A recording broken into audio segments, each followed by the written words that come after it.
경영과 같이 제4세대 로이스티스 4.0이라고 그러죠. 네.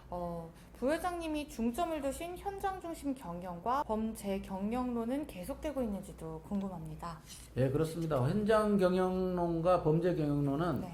우리 이제 창업주께서 사실은 계속 강조를 해 오던 부분인데요. 네.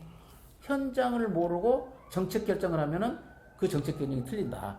정책 결정이 틀리면 결국은 경영이 잘못되는 것이다. 네. 라는 것에 주를 하고 있습니다. 그래서 우리 직원들, CEO는 물론이고 임원, 팀장들도 항상 뭔가를 결정할 때 현장에 가게 됩니다. 네. 현장에 가서 확인하고 그것이 맞는지, 그리고 현장에서 무슨 문제가 있는지 없는지, 어떠한 현장에서의 문제가 있는지까지도 파악을 하면서 필요한 경우는 현장에서 즉시 시행을 하는 경우도 있고, 네. 또 의논이 필요한 경우는 여러 관계자들이, 관련 팀장들이나 임원들이 모여서 의논을 한 다음에 시행하는 경우 그렇게 있습니다. 네. 또한 범죄 경영의 측면에서는 네. 사실은 우리 물류라는 것이 이렇게 첨단 사업은 아니지 않습니까? 그러다 보니 일반 직원들이 보통 보면은 아주 우수한 인재, 우리가 말하는 아주 우수한 인재가 사실 들어오기는 어렵습니다. 그래서 우리는 어떤 직원들을 뽑냐 하면은 아주 열정적인 직원, 그죠? 그리고 의욕이 있는 직원, 네. 뭔가 적극적인 직원, 이런 사람들을 뽑습니다. 그래서 그 사람들을 뽑아서 어디로 보내느냐? 바로 현장으로 보냅니다. 네. 네, 절대 본사에 먼저 배치를 하지 않고 현장으로 먼저 보내서 현장에서 수업을 시키고 업무를 시킨 다음에 그 다음에 그러한 역량이 됐을 때 본사에 배치를 하게 되는 그렇게 됩니다. 그러면은 그 사람들은 현장에서 그것을 배웠기 때문에 네. 본사에 와서 하더라도 얼마든지 자신 있게 업무를 할 수 있고 네. 또 현장을 알기 때문에 정확하게 업무를 할 수 있는 것이죠. 네. 그래서 현장에서 그렇게 배워서 본사까지 올라오는 직원, 이런 사람들은 바로 범죄 경영입니다. 그래서 그 사람들이 이제 우리 회사를 이끌어 나가는 인재가 될 수가 있는 거죠. 예. 꼭 필요한 인재들인 것 같습니다. 예, 네. 동원의 국내 투자 계획과 해외 진출의 현주소는 어떻게 진행되고 있는지도 궁금합니다. 우리 동원그룹은 기본적으로 이익이 나면 내부 유보를 합니다. 특히 이제 우리 회사 같은 경우는 비상장이다 보니까 특히 뭐 모기업에서 뭐 특별한 배당에 대한 요구가 없으면 내부 유보를 하고 그 내부 유보된 금액을 가지고 투자를 하게 됩니다. 그래서 항상 이익 나는 것은 투자를 한다라고 하는 기본 원칙을 저희들이 가지고 있습니다.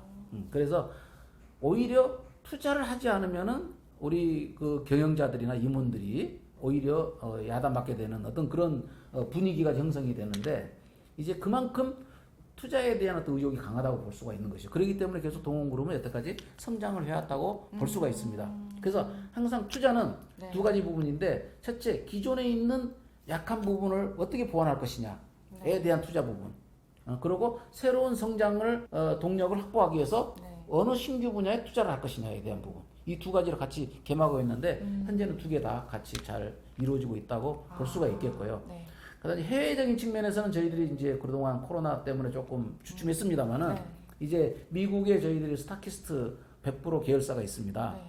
거기도 참치를 판매하는 회사인데 이제 그쪽에 이제 물류를 우리가 100% 못 하고 있는데 그쪽 물류를 100% 하게 되면은 미국 물류의 기본 거점을 가지고 중남미까지 저희들이 진출할 그런 계획을 가지고 있습니다. 네. 부회장님께서는 제17대 한국항만물류협회장도 지내셨는데요. 직전 협회장으로서 우리나라의 항만 물류의 긍정적인 면과 부정적인 면을 꼽는다면 어떤 게 있을까요? 항만 물류는 이제 아까도 말씀드렸다시피 수출입 물동량을 하향해 주는 거죠. 네. 로딩 언로딩 해주는 것인데 그만큼 이제 로딩 언로딩 해주는 어떤 작업의 생산성이 높으면 굉장히 회전이 빨라지겠죠. 네. 빨라지는데 우리나라 수준은 세계 최고의 수준입니다. 그런 측면에서 봤을 때 특히나 데이터를 처리하는 능력을 면에서는 우리나라가 최고의 수준이고 그래서 우리나라의 항만의 수준으로 보면은 최고의 수준이기 때문에 이제 우리나라가 뭐 10대 무역 강국이지만 부산만 보더라도 부산이 한때는 이제 5위였습니다만 지금은 7위까지 떨어졌습니다만 7대 이제 항만으로 자리매김을 하고 있습니다. 그만큼 어떤 그 항만의 역할이 중요해졌고 부산항이나 또 인천항이나 모든 항이 그런 역할을 굉장히 잘하고 있다라고 이렇게 보시면 될 것 같고요. 네. 근데 대신 문제는 어떤 것이 있냐면 항만 하역사가 하역 요금이 주변국에 비하면은 반 정도밖에 안 됩니다. 한마디로 말하면 그러면 똑같은 일을 해주고도 네. 어떻게 보면 수입이 반밖에 안 되는 거죠. 네. 물론 그러니까 외국 선사나 외국 하주들이 우리한테 오는 경우도 있긴 있습니다만은 네. 그러다 보니 어떤 항만 하역사들이 어떤 내부 유보를 통해서 새롭게 투자를 하고 무엇인가 신규 성장을 위한 재투자가 굉장히 좀 어려운 부분이다. 좀 이렇게 좀 말씀드릴 수가 있습니다. 네. 그래서 우리 항만 하역 사업의 어떤 능력은 좋으나 항만 하역사들의 어떤 재정적인 능력은 조금 취약하다. 그런 측면에서 국가에서 제도적으로 보완해야 될 부분이 있지 않겠나 싶습니다. 네, 그런 면이 있었네요. 네. 네. 지난 2016년 국민권익위원회의 자랑스러운 청렴 한국인 대상을 수상하셨는데요. 인생의 좌우명이 있으시다면 한번 들어보고 싶습니다. 그 초등학교 때 네. 한번 거짓말을 해가지고 선생님한테 아주 혼난 적이 있습니다. 아. 그래서 그 이후로는 네. 거짓말을 안 해야 되겠다. 네. 저는 이렇게 좀 생각을 하면서 어떻게 혼나셨길래? 생활해 왔습니다. 그래서 네. 아주 그것을 이제 인생의 어렸을 때입니다만은 굉장히 치욕으로 좀 느끼면서 네. 앞으로는 거짓말하지 않고 사는 세상 그런 생활이 좋겠다. 또 성실하게 생활하는 것이 좋은 생활이구나 이런 것을 제가 느끼게 네. 됐지요. 네. 그러면서 노력은 정말 배반하지 않는다. 그런 좌우명을 가지고 그렇게 생활을 하고 있습니다. 그러니까 굉장히 좀 마음이 편합니다. 네. 굉장히 곧고 정직한 분이신 것 같아요. 네. 지난해 한국해운신문의 국제물류 부문 올해의 인물상을 수상하셨는데요.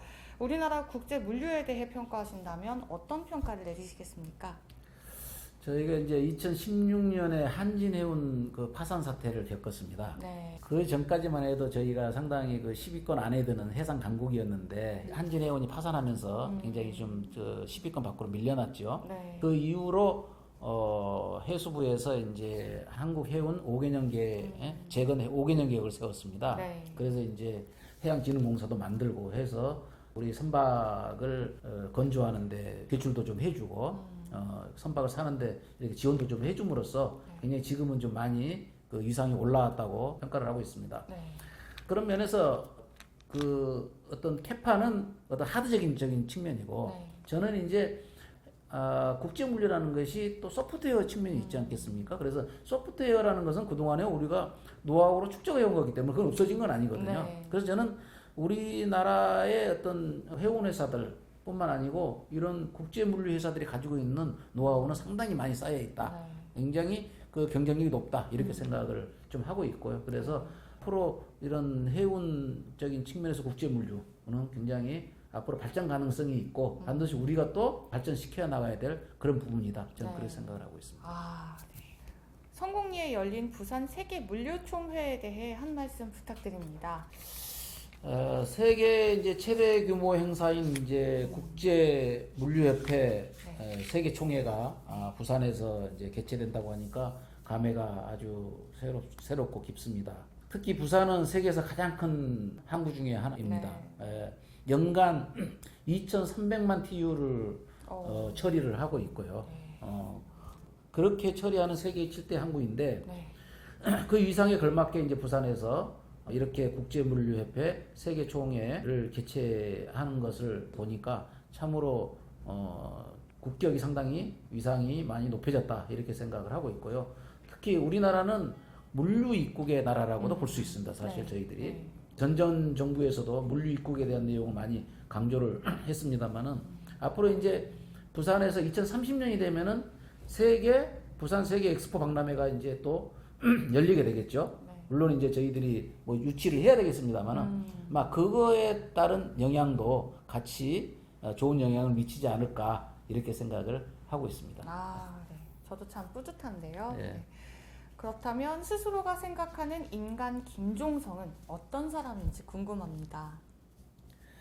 성실한 인생을 살아온 사람, 또 아직도 배움에 좀 배고파하는 사람, 이렇게 저는 이제 평가를 하고 싶습니다. 네, 너무 멋지세요. 그렇다면 개인적 혹은 경영자로서의 앞으로 목표는 어떤 게 있을까요? 제가 배운 실무, 물류에 대한 실무든 경영에 대한 실무든 네. 이거를 정치에 어떻게 좀 접목을 시켜볼 수 있을까? 뭐 이런 생각도 제가 한번 가져봅니다. 네. 그래서 혹시라도 기회가 되면 네. 그쪽에 좀 진출을 해서 제가 어. 한번 정책적인 부분에서도 국가에 조금 네. 좀 기여를 하고 싶다. 네. 그리고 마지막으로 이제 네. 제가 한국 문화에 대해서 굉장히 좀 관심도 가지고 있고 네. 조예를 가지고 있는데 네. 한국 고유 문화를 세계에 좀 전파할 수 있는 기회가 되면은 제가 그 역할을 좀 하고 싶다 이런 생각을 가지고 있습니다. 네. 대한민국 물류 산업의 대선배로서 젊은 물류인들에게 당부하고 싶은 게 있다면 한 말씀 부탁드립니다. 그 모든 업무 일도 마찬가지입니다만은 사명을 가지고 해야 된다고 생각을 해요. 사명. 그러니까 물류는 사명이라고 생각을 하고 일을 해야지. 네. 물류는 어려운 거다. 일반적인 아. 업무하고 똑같다. 이렇게 생각하면 절대 나는 안 된다고 생각합니다. 왜 그러냐? 네. 나는 물류를 어떻게 사명을 하냐? 물류는 대한민국 경제의 핏줄이다. 이런 거예요. 한마디로 말하면 물류가 없으면 경제가 안 돌아간다 이거예요. 그렇지 않습니까? 네. 아니 물건을 옮겨줘야 되지 않습니까? 물건 만드는 것도 중요하지만 맞아요. 물건을 원하는 데다가 제때에 옮겨줘야 돼요. 적당량을. 네. 예, 그게 바로 물류거든요. 맞아요. 그래야 사람들이 필요한 것을 사고, 그죠? 그것도 섭취하고 그렇지 않습니까? 네. 그러니까 물류는 사명감을 가지고 하지 않으면 하지 말아라. 네, 그렇게 얘기합니다. 왜? 물류는 잘해봐야 큰 돈도 못 벌고, 여러분들은 그런 사명을 가지고 일을 해라. 저는 그렇게 얘기를 하고 있습니다. 네. 그래야만이 개선을 할 수 있고 네. 혁신할 수 있는 것이다. 사명감이 마지막으로 꼭 하고 싶은 말씀이 있으시다면 마지막으로 또 한 말씀 부탁드리겠습니다. 다 끝마치고 이제 부회장으로서 근무를 하고 있기 때문에 네. 어떻게 보면은 이제 직장 생활의 어떤 끝부분이다 이렇게 생각을 좀 네. 하면서 여러 가지 감회가 있는데 네. 어쨌든 인생은 좀 뭐 유한하지 않습니까? 그죠? 네. 유한하다는 거 누구나 다 알고 있을 것 같아요. 그러나 사람들은 그런 것을 잘 못 깨닫고 있는데 사실은 우리가 살아있는 동안 어쨌든 조금 선하고 뭔가 배려 있는 그런 행동을 서로 하는 것이 좋지 않겠느냐 이런 생각을 좀 가지고 있고요. 어떻게 사람들하고 같이 아주 행복하게 살아갈 수 있는 그런 세상을 만드느냐 뭐 이런 것이 결국은 저를 포함한 네. 모든 사람들의 꿈이 아니겠느냐 그렇게 네. 생각을 해봅니다. 너무 좋은 말씀 감사드립니다. 감사합니다. 네. 네. 지금까지 김종성 부회장님의 인터뷰였습니다. 인터뷰 마치겠습니다. 네, 감사합니다.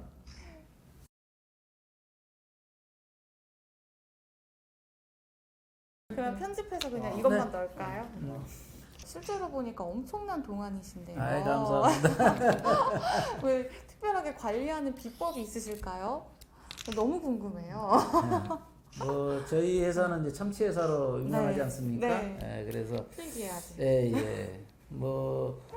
저도 육식을 좋아합니다만은 네.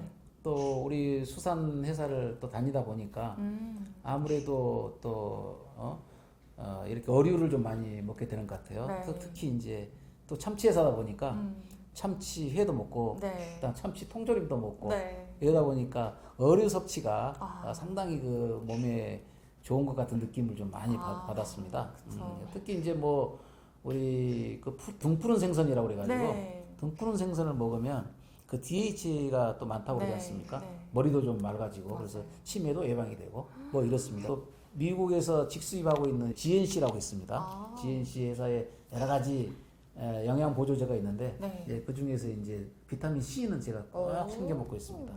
그래서 항상 피곤할 때는 네. 비타민 C를 이렇게 섭취를 하면은 피곤이 많이 사라지는 것을 제가 좀 많이 느끼겠습니다. 제가 오늘 필기했습니다. 네. 등푸른 생선을 많이 먹고 그리고 비타민 C, GLC에서 나오는 네. 네, 여기까지.